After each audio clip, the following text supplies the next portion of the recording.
Olá, turma, tudo bem com vocês? Aqui é o professor Rafael. Hoje nós vamos estudar um pouco sobre a questão da educação no século XVIII, né, como nós chamamos o século das luzes, o período iluminista. Então nós vamos falar um pouco sobre esse momento, sobre esse período, tá? Que é muito importante para compreender a questão da educação, do desenvolvimento educacional. Então, rapidamente, assim, dentro do contexto histórico do que foi o século XVIII, né, vários fatores foram de grande importância para a efervescência de conhecimentos, de fatores, de ações, de coisas que acabaram influenciando no desenvolvimento do mundo como um todo, né? Grandes mudanças e evoluções. Então, entender o quê? Que estamos vindo ali no momento ali com uma grande influência advinda ainda do período medieval, né? Isso ainda sofria, norteava grande influência, grande domínio sobre as questões de governo, sobre as questões populacionais, sobre o desenvolvimento comercial, econômico, educacional. Então, compreender esses fatores que nesses momentos. Então, nessa mudança, depois do Renascimento, daquela busca dos conhecimentos gregos, esse século das luzes, ficou conhecido como essa mudança, não é? Então, ali, o que aconteceu como alguns fatores importantes? A Revolução Comercial, o que foi essa Revolução Comercial? A ascensão burguesa. Até então, os burgueses, com certo domínio no comércio e através do acúmulo econômico, começaram então a desenvolver grande poderio ali entre as decisões, não é? Então, e aí eles queriam não só essa fator econômico, esse bancar ali, eles queriam também o poder, não é? Então eles queriam poder desfrutar da questão da organização, do poderio que havia, que até então era um poder absolutista, destinado aos nobres, destinado aos clérigos. Eles queriam também um naco, não é? Um pedaço desse poder, desse controle, não é? A Revolução Industrial também foi um dos fatores que ajudaram. Então, a primeira máquina a vapor, então aquela primeira fase, aquela primeira ideia de Revolução Industrial foi o quê? Algumas mudanças, né? Então a invenção da máquina a vapor também foi um fator muito importante nessa decisão, nessa mudança de paradigmas de modelo, né? E paralelo a isso, a toda essa efervescência e com elas as mudanças, as quebras de modelos, a busca por algo diferente, várias revoluções, vários processos de independência, não é? Pós-colonial ali, ou como a independência dos Estados Unidos, aqui no Brasil especificamente, a Conjuração Mineira, Baiana, a Revolução Francesa. Então, foi um momento nessa busca de um novo olhar, uma nova organização sobre a sociedade, não é? Novos paradigmas, novos modelos. E esses modelos, eles foram baseados nos ideais iluministas, né? Vários pensadores que ali contribuíram para esses ideais, não é? E é importante entender que esses ideais iluministas, porque dentro da concepção deles, não é, eles consideravam que eles estavam levando as luzes, a luz é a ideia do conhecimento, da razão diante ali, não é? Por isso que às vezes nós temos um contraponto, que é o período medieval é conhecido como a Era Negra, não é? E o iluminismo ele veio como trazer luz. A luz atrelada ao conhecimento, à razão, que era justamente esse novo olhar sobre as coisas, não é? Um novo olhar para compreender, para agir e se organizar enquanto sociedade e assim por diante. A razão, então, passou a ser a medida das coisas, não é? Passou a ser o centro de como as coisas, dessa nova concepção. Então, saindo então de uma visão é, maravilhosa, no sentido de imaginária, fantasiosa, uma ideia baseada nos conceitos religiosos, passando então a alguma concepção onde a ciência, a razão eram os carros-chefe dessa nova mudança, não é? E aí, nesse negócio, era a questão do domínio, como a ciência vinha a dominar a natureza, não é? Então, aquela natureza ali, passaríamos então de uma relação com ela para um domínio pleno da mesma, né? Então, o intuito de utilizar a razão era para que houvesse um domínio sobre as questões, né, sobre como o homem, então, pode desenvolver o seu poder sobre a natureza, o seu controle sobre ela. Paralelo a isso, conjuntamente a isso, melhor dizendo, a questão do liberalismo econômico, porque até então essa classe burguesa acumularam grandes fortunas, grandes vassouras, queriam então uma melhor mobilidade, não é? Se sentiam presos dentro de castas devido aos nobres e aos clérigos que tinham o domínio, o poder, o controle sobre eles, né? A questão do governo, as decisões, as escolhas. E aí o liberalismo econômico, vindo a ideia do trabalho e tudo mais, da acumulação de bens, não é? Seguiu essa ideia. Dentro daquela distribuição das riquezas, segue para no liberalismo, que é de forma natural as riquezas são distribuídas, não é?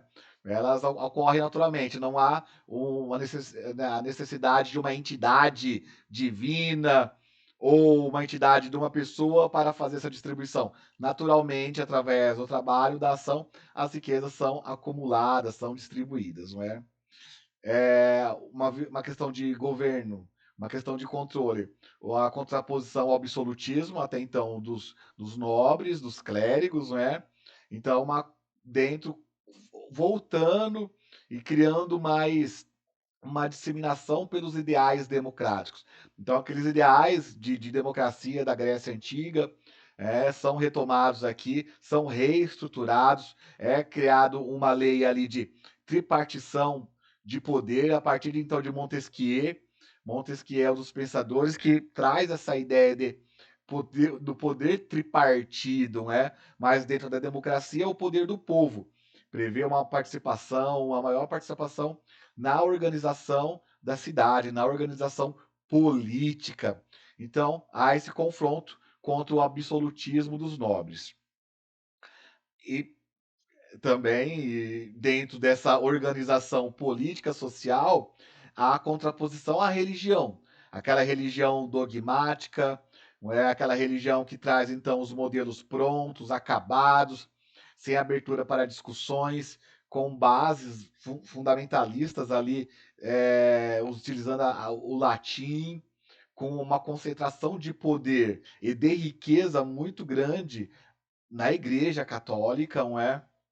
Então, dentro desse distanciamento, dentro dessa mudança de paradigma, uma das formas de mudar o poder de mãos era quebrando a questão da hegemonia da religião. Então, o domínio da religião sobre as pessoas, não é? E aí procurando, então, trazendo a ideia de um Estado laico. O que é o Estado laico? Laico é sem religião, é um Estado, então, que dentro da sua organização não há a religião, seja qual ela for, certo? Então, são os ideais de laicidade que vão se iniciando, vão se disseminando na organização da sociedade. O Estado, então, a democracia, enquanto um Estado de organização de governo laico, sem os fundamentos da religião, seja qual ela for. E aí é importante nós deixarmos claro que o iluminismo que ocorreu dentro desse período, ele não foi o mesmo, ele não aconteceu da mesma forma nos diversos países, não é? Então nós temos os três principais países aí da questão do iluminismo, que é a França, a Inglaterra e a Alemanha, e em cada um deles ele tem uma característica diferente. Tá? Não vamos nos adentrar nos detalhes de como esse iluminismo aconteceu na França, na Inglaterra e na Alemanha, mas é importante nós termos a ciência, o conhecimento que ele não aconteceu da mesma forma nesses diversos países. Tá? Isso é muito importante entender, que esse movimento das luzes aconteceu, ali na Europa, a partir da Europa foi se espalhando para o continente americano, seja nos Estados Unidos, influenciando a independência dos Estados Unidos, influenciando pontos de revolta, de luta dentro do Brasil, não é? Então esses ideais eles conseguiram passar fronteiras, não é? Mas dentro de cada país ali onde que havia os pensadores, as pessoas que fizeram isso se movimentar junto com a burguesia, com o poderio econômico dessa burguesia, não aconteceu da mesma forma, tá? Então isso é importante nós termos em mente. Dentro desse conceito do iluminismo, dentro dessas mudanças que ocorreram, porque o iluminismo ele trouxe então ideias de democracia. Na Revolução Francesa mesmo, quantas cabeças não rolaram, é, foi uma mudança mais brusca de poder, e o que ocorreu em determinados momentos, em determinados países, em determinadas localidades, os déspotas, os nobres que até então detinham o poder, se vestiram como sábios, começaram a se alimentar, se armar com pensadores iluministas para deter um pouco essa ânsia de mudança, não é? Aí eles começaram, peraí, vem cá, ó, tem um pensador iluminista aqui, isso aqui. E aí, esse movimento de alguns países, como a Prússia, a Áustria, a Rússia, Portugal também, ali junto com Dom José I, fizeram esse movimento para abrandar a força que esse movimento estava repercutindo de grandes mudanças contra a igreja, contra quem estava governando, começaram a levar esse discurso. E era mais um discurso do que uma ação própria. Porque eles queriam trazer essa ideia de racionalidade e naturalidade como fossem deles. Não, eles são assim, eles são para frentão, São reis ali que são do povo, São legítimos, Não é um Deus que colocou, o povo que quis eles ali, Então traz toda essa discussão ali e eles são chamados então de déspotas esclarecidos. Então, por isso o nome despotismo esclarecido vem desses reis que pegaram então essa fantasia, essa ideia para poder ali ter uma relação mais harmoniosa, não sofrer então a conhecida como aconteceu na França, a guilhotina. Tá? Então isso é muito importante ter consciência desses déspotas esclarecidos, E parece que a gente não vive muito longe disso hoje, Alguns que nós temos os discursos, que nós vivenciamos no nosso dia a dia aí. Mas lá dentro você sabe que esclarecido não tem nada. E essas mudanças, elas não foram apenas políticas, econômicas, mas também educacionais, Dentro dessa mudança, dentro dessa busca, iniciou então também se um movimento de ampliação da questão educacional. Se há então uma necessidade, uma busca de maiores, havia pelo menos havia a ideia de uma escola para todos, uma escola gratuita, de responsabilidade do Estado, tá? Então, pelo menos a ideia havia. Por que eu falo a ideia? Porque dentro dessa educação, ela trazia alguns conceitos de mudanças. Que conceitos? Uma educação de uma matriz liberal, liberal dentro dos fatores econômicos, que todos têm a autonomia e todos são possíveis de conseguir prosperar dentro dessa relação, que é algo natural. A questão da escola, da educação ser laica, porque há então dentro desse movimento um rompimento com a igreja e aí até um movimento de força, de exclusão desse poderio da igreja da constituição da sociedade, porque até então a educação de grande responsabilidade ou quase total de responsabilidade da igreja, dos clérigos, não é? Trazia então nessa formação de uma sociedade esse pensamento da igreja, esses dogmas, esses modelos da igreja. Então, uma ruptura ali de distanciamento. Ó, a escola, a educação, ela não pode ter uma bandeira religiosa, ela tem que ser laica, ela tem que ser apartada dos ideais religiosos. Uma educação sobre o encargo do Estado, obrigatória e gratuita, dentro ali da valorização do nacionalismo, na sua constituição, de valoração do Estado, daquilo que o Estado representa. Por quê? Os Estados estavam se reconstituindo, se construindo a sua identidade enquanto nação, não é? E aí outro movimento é a ênfase nas línguas vernáculas, não é? Na língua de cada povo, na língua de cada nação, em detrimento do latim, que era então tida como uma língua universal, uma língua para todos, mas utilizada por poucos. Oficialmente uma língua para todos, utilizada por poucos, não é? E era uma obrigatória. Então, distanciamento, então a educação, a formação, utilizando então as línguas de cada nação, de cada país, não é? Que é o que nós chamamos de línguas vernáculas, a língua que sai daquela ideia do latim como absoluto. E aí, por que eu falei pelo menos a fala? Porque as dificuldades nesse momento eram imensas. Não havia escola, não é? Escola para todos. Quem tinha acesso à educação eram poucos privilegiados. Havia a ideia, mas efetivamente aquilo não ocorria, aquilo não acontecia, não passando apenas de uma ideia, tá? Então isso é importante. Havia as instituições escolares, mas não tão almudantes, não quanto o ideal utópico pregava ali de busca de educação para todos, gratuita, assim por diante. Ali passando a Alemanha passando por reformas, por mudanças na sua organização. A Alemanha foi um dos países uma das nações que conseguiram absorver essa ideia, tendo essa ideia, conseguiram colocar em prática. Então, ali, os dirigentes da Alemanha, da Prússia, naquele momento, tinham um grande apego com a educação, com a ciência, com a razão, com a formação. E se colocaram, se dispuseram, então, a levar isso para a maioria. Eles conseguiram, de certo modo, levar isso para uma grande parte da sua população. Tá? Isso é muito importante.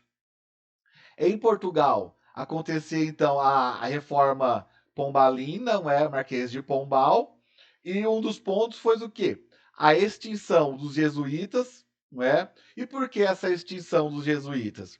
Os jesuítas, não é? E a igreja, de modo geral, tinham grande poder. E por que grande poder? Lembra que no conteúdo passado eu comentei que com o fortalecimento, com uma das mudanças, uma das várias, os jesuítas tinham uma ramificação muito grande de ação, né?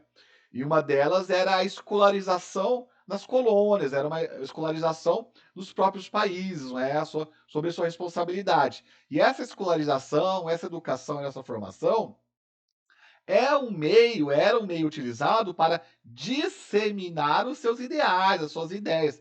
Então você tinha um desenvolvimento do aluno, da pessoa, de uma sociedade, dentro dos ideais jesuítas, né? Dentro. Então, esse rompimento desse movimento foi o quê? Com a expulsão. Vão acabar com os jesuítas. Por quê? Eles tinham muito poder, eles tinham um controle, é, sendo controladores de universidades, de várias escolas, e essa elite, né, passava por ali. Então, quem tinha acesso à universidade? Quem tinha acesso à escola? A elite. E quem queria governar essa elite? Com quais ideais? Os ideais jesuítas, não é? Aí, com a extinção, surge, então, as escolas régias, não é? Escolas régias, por quê? Escolas do rei. A partir do momento, então, que se distanciou a igreja da responsabilidade da ação educativa, essas instituições escolares então passaram a pertencer sob a régide do rei. Então, por isso, escolas régias. Mas aí aconteceu um problema. Quem iria ministrar as aulas? Quem seriam os professores, não é, desse alunado? Surge então o subsídio literário, que tinha o quê? Como objetivo de buscar, de trazer pessoas para ministrarem aula. E, por grande parte, por grande momento, eram religiosos, não é, que continuavam dando, porque não haviam pessoas com formação, não haviam pessoas preparadas com capacidade para assumir essas aulas, esse ensino que era necessário ali nessa mudança. Então, muitos religiosos continuaram sendo subsidiados, sendo pagos já dentro dessas escolas régias, que traziam dentro da sua concepção a laicidade, escolas laicas, fora, distante da religião, ok? Voltando ali um pouco mais dentro dessa Constituição, nós temos algo muito importante, é um filósofo muito importante para discutir, que é Rousseau, Jean-Jacques Rousseau, né, filósofo francês, e que conseguiu o quê? Suíço, que conseguiu o quê? Causar uma mudança, pelo menos, no olhar sobre a educação, sobre a formação, é interessante nós termos uma ideia, das suas bases ideológicas, de ideais, não é? É que o homem ele é bom por natureza e é a sociedade que o corrompe, né? Então ele tem essa ideia. O homem ele é bom por natureza, a sociedade que o corrompe, não é? E esse olhar, esse base teórica vai repercutir na sua concepção sobre o homem, sobre como a educação deve ser, sobre a organização da sociedade. Isso é muito importante. E que mudanças isso fez acontecer, né? Sendo muito importante para nós hoje estudarmos, analisarmos isso e como isso influencia nas nossas ações. Né? Primeiramente, que a educação até então, centrada nos professores, centrada nos adultos, passasse a ser de interesse ou fosse centrada, focada no interesse da criança, tá? Isso é muito importante. Por quê? Até então, não havia a ideia de infância, a ideia de criança. A criança nada mais era do que um adulto, uma miniatura de adulto, certo? Então, todo um olhar, uma concepção de características, de demandas, de necessidades de uma criança não eram utilizados, né? Era um olhar diferenciado. A partir de Rousseau, assim, Rousseau trouxe esse novo olhar, não é? Esse novo olhar sobre a criança, focando na criança, não é? E dentro da sua concepção é uma formação sem os interesses da igreja ou da sociedade. Por quê? Para Rousseau, a criança, na sua formação natural, não é? Do seu nascimento, como ele fala que a criança ele não deveria sofrer influência nem da sociedade já constituída, nem da igreja. A criança ela tinha que crescer com naturalidade, desenvolvendo os seus aspectos naturais, sem uma influência forçada, não é, por questões sociais e assim por diante. Aqui ele fala que a educação conforme a natureza, o que, que é? Que a criança fosse o dono de si, não é? Que a criança fosse agir pelos seus interesses naturais, não é? Não por uma força, um constrangimento exterior, artificial. Ele tinha essa busca. Já que a sociedade ela é bom por natureza, o natural, o homem na sua essência, ele é bom, e dentro desse convívio ele é corrompido, ele é transformado, que a educação então seja o momento que ela se desenvolva sem essas influências, seja da igreja ou seja da sociedade. Então, para ele, a educação não deveria trazer esses ideais, não é? Essas forças da questão religiosa ou social.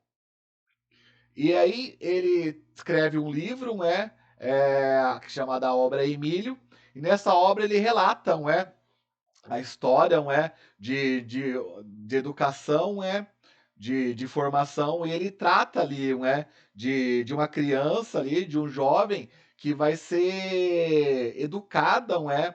Que dentro de um projeto, dentro de uma ação, e tem ali o seu preceptor. Então, ela passa então por um processo, não é? Desse jovem que é acompanhado nessa construção sem essas influências.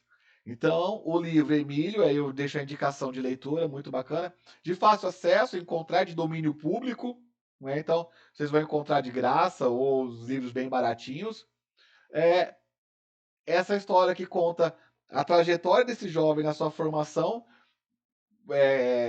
guiado por um preceptor, ali nessa construção, né?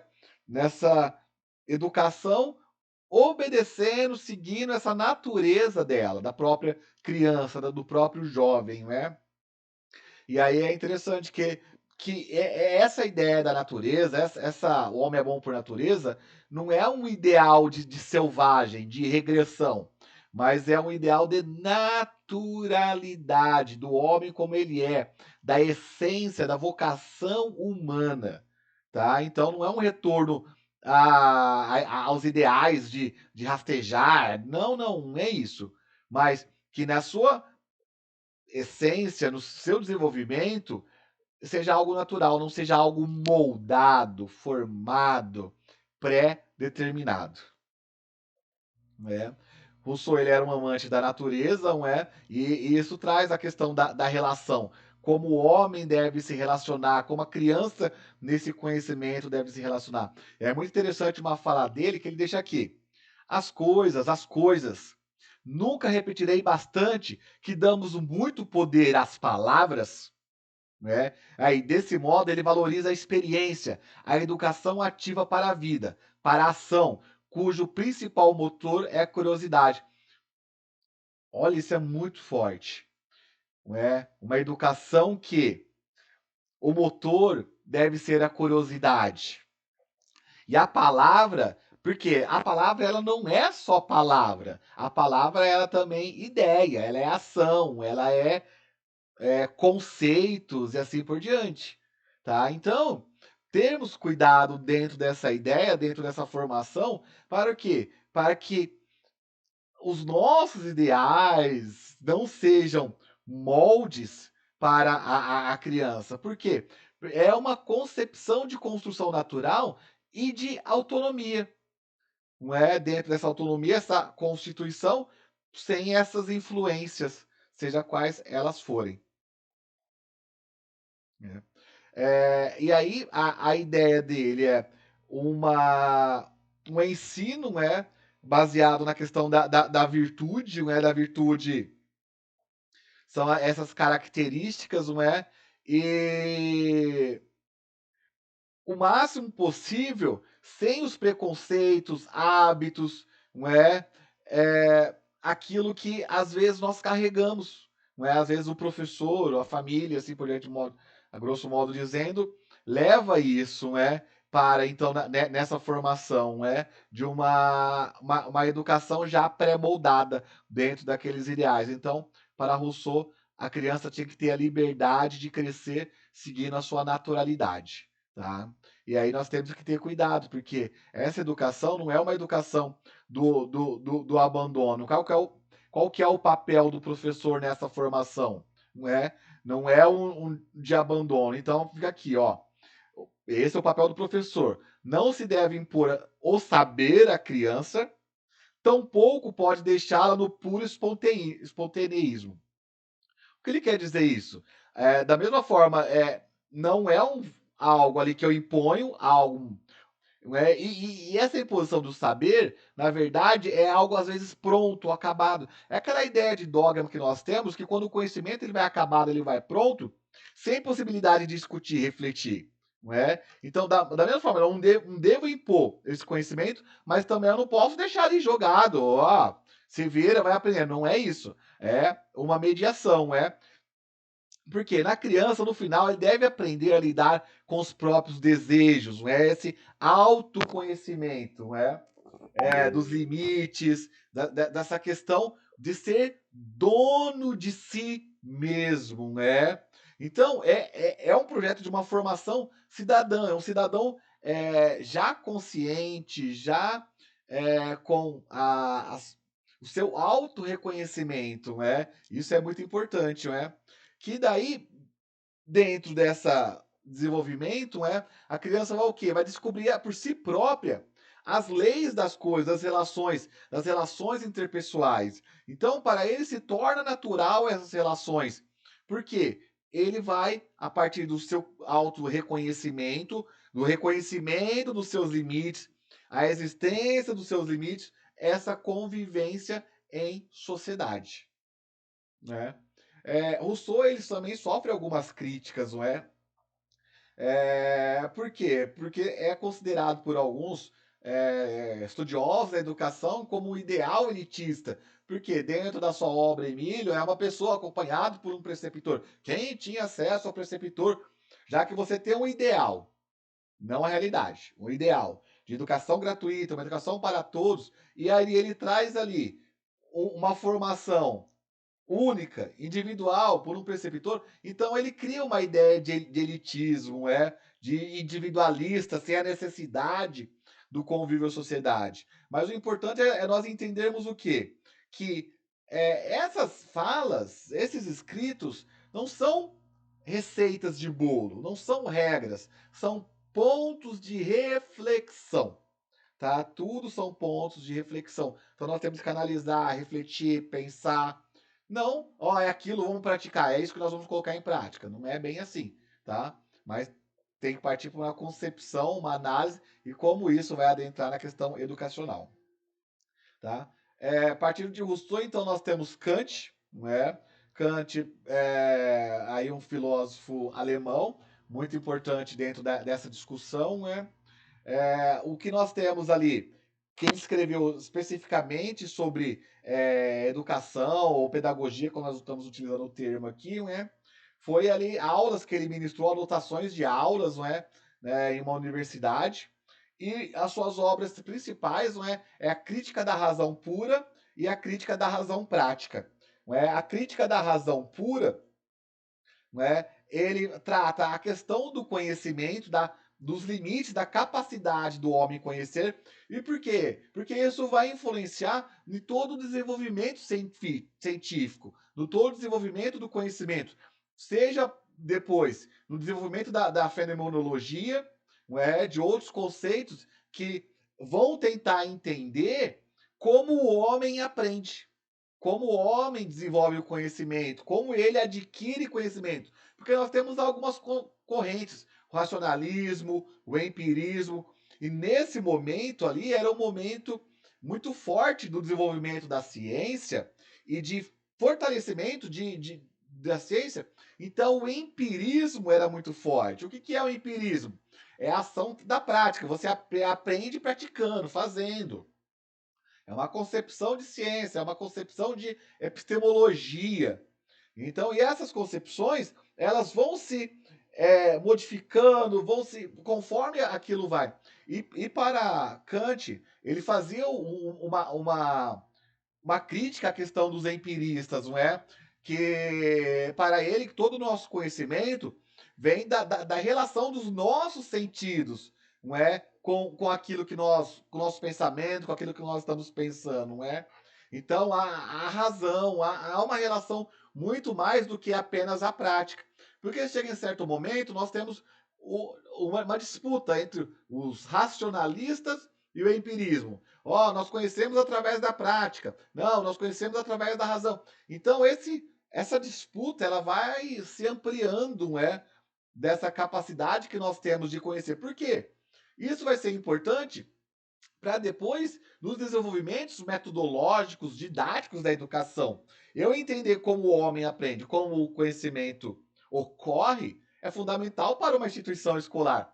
Então, por isso nós temos que entender a questão de Kant, né? Como que ele lida. Que o nosso conhecimento ele vem através das impressões. E essas impressões elas também são particulares, né? Elas são contextualizadas, não é? Das impressões que nós tiramos em determinado momento, em determinada situação. Por quê? Às vezes, uma forma que eu olho algo em um determinado momento, determinado dia, se eu for enxergar, olhar, observar aquele mesmo fato, objeto, um outro momento, o meu olhar pode ser outro. Por quê? nós vamos se modificando. As minhas impressões podem não ser as mesmas. Então, é por isso que são um certo cuidado na questão do conhecimento, na aquisição. Paralelo a essa construção, a essa epistemologia kantiana, não é, da compreensão de como o conhecimento ocorre, ele também traz uma forte influência nas questões morais, não é? Por quê? Porque a consciência moral de Kant, não é, traz ali uma fala, não é, um olhar sobre a razão, não é, até que ponto as nossas questões morais, não é, as nossas questões de relação, elas sofrem influência de aspectos externos. Por que aspectos externos? A moral, então, ela vem tratar de como nós lidamos, como nós fazemos escolhas, como nós agimos no dia a dia, baseado naquilo que nós vivemos. Então, dentro dessa ideia, desse conceito, muito parecido com Rousseau, o homem, para Kant, ele tem que se livrar de certos amarras para que as suas escolhas morais sejam independentes de fatores externos, não é? Ele traz uma análise, né, que o quê? Que essa consciência moral, que essa escolha, essas decisões não sejam decisões de punição, mas sejam sim autônomas, escolha própria. Então, quando eu falo, ó, eu não vou roubar essa carteira, então eu tô com uma carteira ali na frente. Eu não vou roubar essa carteira porque é errado, eu não devo fazer isso, porque não está correto, vou prejudicar alguém. Não. Às vezes, ó, eu não posso roubar porque eu tenho uma câmera aqui, tem alguém me vendo, eu posso ser preso. Então, para Kant, a questão moral, ela não pode ser atribuída ao medo, a uma força externa, mas sim algo natural. Falar, não devo fazer porque eu devo fazer, não está correto. Isso não se faz. Certo? E isso influencia como? Vamos pegar ali, trazer esse pensamento kantiano de moral, de ação, de relação social para a escola.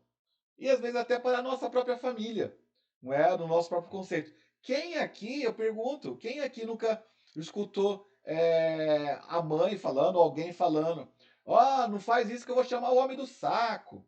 Ah, não faz isso que eu vou chamar a polícia para criança pequena ali, não é? Ó, ou lá na escola, ó, pare de brigar que eu vou mandar vocês para a direção. Então lembra quando às vezes vocês estão na escola, quando vocês começarem a discussão dos acordos, não é? Dos combinados em sala de aula, não é? E ali, então, às vezes, esses combinados, essas ações, elas são pautadas no medo, na punição, não da escolha própria de não fazer porque não deve ser feito. Não é? Então, para Kant, essa construção, isso é um dos papéis, uma das funções da educação, é a formação dessa moralidade sem essas marras externas, inclusive a de Deus. Por quê? De certa forma, a existência de Deus, segundo Kant, ela traz um medo. Então, eu vou ajudar essa pessoa, esse pobre, porque Deus está me observando, Deus está me vendo. Dessa forma eu vou para o céu. Dando uma ideia aqui, tá?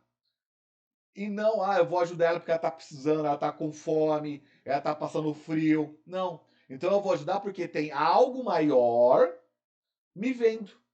Então eu vou agir porque tem esse algo maior me vendo. Não porque é o correto ser feito, porque eu preciso ajudar a pessoa, porque ela está precisando, tá? Então esses conceitos de morais, eles vêm nessa discussão. E a educação, ela tem um papel importante para ele nessa construção dessa moralidade, dessa ideia, dessa ação, certo? Que a postura não é algo forçado, não é algo punitivo, passivo de punição, mas é algo que eu tenho consciência, ideia, que eu não devo fazer porque eu estou prejudicando alguém, ou porque eu faço porque eu tenho, alguém está precisando de uma ajuda e assim por diante. Então, para Kant, isso é uma construção, é desses valores, desse valor, dessa ideia moral. Por que isso? Porque a educação, essa formação, ela tem que ser uma educação para a liberdade, né? Sem uma repressão. Olha que interessante. O homem só pode tornar-se homem pela educação. E ele é tão somente o que a educação fez dele. Então, para Kant, a educação ela é o meio de transformação do homem, e o que o homem que nós temos hoje, ele é fruto dessa educação. Para vocês perceberem na ideia de Kant a importância da educação na formação dessa pessoa. Claro que depois esse conceito de educação nós podemos ampliar o conceito de responsabilidade da escola, da família, da sociedade, mas essa ideia de educação com o ideal de formação de autonomia, não é? E aí, ao unir a educação à liberdade, Kant ele redefine a relação pedagógica. Então, essa relação pedagógica ela reforça o quê? A atividade do aluno, que o aluno deve aprender a pensar por si mesmo. Então, o pensamento autônomo, ele é fator primordial. Então, essa educação, trelada essas questões morais, do pensamento, é um caminho que para ensinar ele a pensar por si próprio. Isso lembra muito que Rousseau influenciou um pouco Kant nessa concepção, nesse olhar dessa formação, tá? Então é uma formação o quê? De uma criança, de um jovem que é o pensamento autônomo, o pensamento por si próprio, sem uma construção pré-moldada, pronta, uma construção externa, tá? Então é muito importante a gente compreender esses fatores, porque na nossa posição enquanto estudiosos da pedagogia, estudiosos da educação e da educação enquanto ciência ou da ciência da educação, compreender como essas falas, essas teorias vão influenciar na nossa prática pedagógica. Então, eu, enquanto futuro professor, eu tenho que conhecer, eu tenho que saber essa prática, essa ação pedagógica, essa teoria, porque ela me influencia. Ela vai basear a minha concepção, meu olhar sobre a educação, o meu olhar sobre a formação humana, sobre aquilo a quem eu quero formar, como eu quero formar e para que eu quero formar. Tá? Então são fatores importantes de conhecimento. Entender a educação, entender a história, entender o movimento e como essas teorias influenciam a gente. Tá? Então, espero que vocês tenham gostado do assunto e estamos aí para a próxima aula. Qualquer dúvida, entre em contato. Até mais.